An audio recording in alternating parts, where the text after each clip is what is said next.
மேகதாது அணை விவகாரத்தில் திமுக அரசு மெத்தனமாக செயல்படுவதாக எதிர்க்கட்சித் தலைவர் எடப்பாடி பழனிசாமி குற்றம் சாட்டியுள்ளார்.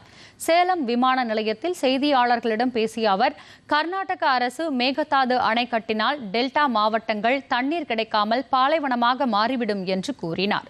இந்த பிரச்சனையில் திமுக அரசு மிகவும் மெத்தனமாக செயல்படுவதாகவும் எதிர்க்கட்சித் தலைவர் விமர்சனம் செய்தார்.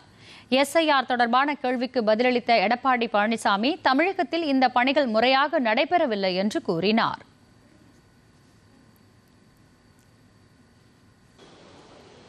இன்றைக்கு தமிழ்நாடு அரசு மெத்தன போக்காக இருக்கின்றது. மேகதாது அணை கட்டப்பட்டு விட்டால் டெல்டா மாவட்டம் பாலைவனமாகிவிடும். ஏற்கனவே உச்சநீதிமன்றம் தீர்ப்பு வழங்கப்பட்டு விட்டது. 15 ஆண்டுகளுக்கு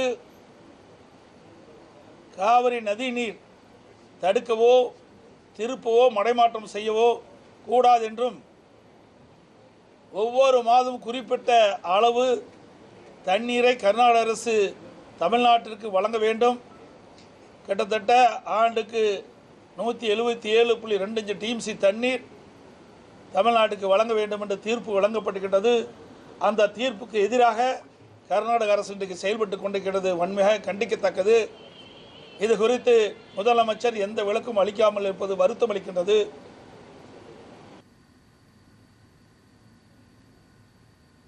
விவசாயிகள்